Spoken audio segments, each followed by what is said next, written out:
இளைஞர்கள் மனதில் ஒரு விதையை விதைத்து சென்றிருக்கக்கூடிய முன்னாள் குடியரசுத் தலைவர் திரு ஏபிஜே அப்துல் கலாம் அவருக்கு வயது 84. ஏவுகணை நாயகன் என போற்றப்படும் கலாம் அவர் கடந்து வந்த பாதையை இப்போது பார்க்கலாம். 1931 ஆண்டு அக்டோபர் மாதம் 15ஆம் நாள் ஜைனுலாப்தீனுக்கும் ஆஷியம்மாவுக்கும் மகனாக ராமநாதபுரம் மாவட்டத்தில் உள்ள ராமேஸ்வரத்தில் பிறந்தார் அப்துல் கலாம். ராமேஸ்வரத்தில் உள்ள தொடக்க பள்ளியில் தனது பள்ளி படிப்பை தொடங்கிய அவர் ஏழ்மை காரணமாக இளம் வயதிலேயே நாளிதழ் போடுவது உள்ளிட்ட பணிகளில் ஈடுபட்டார். தன்னுடைய பள்ளி படிப்பை முடித்த அப்துல் கலாம் திருச்சியில் உள்ள செயின்ட் ஜோசப் கல்லூரியில் இயற்பியலில் இளங்கலை பட்டம் பெற்றார். பின்னர் 1955ஆம் ஆண்டு தன்னுடைய விண்வெளி பொறியியல் படிப்பை சென்னையில் உள்ள MITயில் படித்த அவர் அதே கல்லூரியில் முதுகலை பட்டமும் பெற்றார். 1960ஆம் ஆண்டு DRDO விஞ்ஞானியாக தன்னுடைய ஆராய்ச்சி வாழ்க்கையை தொடங்கிய அப்துல் கலாம் ஒரு சிறிய ஹெலிகாப்டரை இந்திய இராணுவத்திற்காக வடிவமைத்து கொடுத்தார்.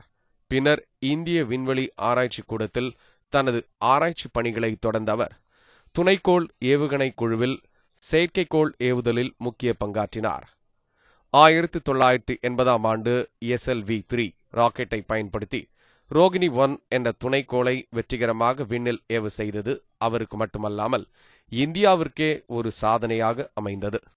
இத்தகைய வியக்கத்தக்க செயலை பாராட்டி மத்திய அரசு இவருக்கு 1981ஆம் ஆண்டு இந்தியாவின் மிகப்பெரிய விருதான பத்மபூஷன் விருது வழங்கி கௌரவித்தது.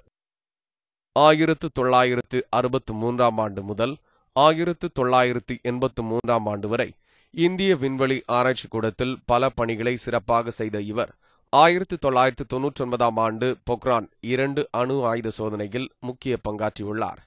இந்தியாவை அணு ஆயுத வல்லரசாக மாற்றிய ஏபிஜே அப்துல் கலாம் இதுவரை 5 ஏவுகணை திட்டங்களில் பணிபுரிந்துள்ளார். அவர் அனைவராலும் இந்திய இராணுவ ராக்கெட் படைப்பின் பிதாவாக போற்றப்படுகிறார். இந்தியாவின் தலை சிறந்த விஞ்ஞானி, தொழில்நுட்ப வல்லுநர் என பன்முகத்தன்மை கொண்டவராக கலாம் விளங்கினார்.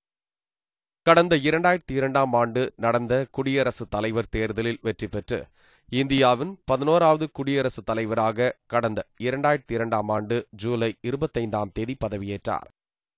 மேலும் பாரத ரத்னா விருது பெற்ற 3வது குடியரசுத் தலைவர் என்ற பெருமையை பெற்றார். 2007ஆம் ஆண்டு வரை குடியரசுத் தலைவராக இருந்த அப்துல் கலாம் மக்களின் ஜனாதிபதி என்று அனைவராலும் அன்போடு அழைக்கப்பட்டார். பத்மபூஷன், பத்ம விபூஷன், பாரத ரத்னா உள்ளிட்ட 14 விருதுகளை அவர் பெற்றுள்ளார். விஞ்ஞானம், கல்வி மற்றும் எழுத்துலகிலும் அவர் சாதனை படைத்துள்ளார். அக்னி சிறகுகள், இந்தியா 2020, எழுச்சி தீபங்கள், அப்புறம் பிறந்தது ஒரு புதிய குழந்தை என்னும் நூல்களையும் அவர் எழுதியுள்ளார். இறுதி வரைக்கும் பிரம்மச்சாரியாக வாழ்ந்த ஏபிஜே அப்துல் கலாமின் எளிமையான வாழ்க்கையும் அவரது இனிமையான பேச்சும் எல்லோரையும் கவர்ந்தது என்றால் வியப்பில்லை.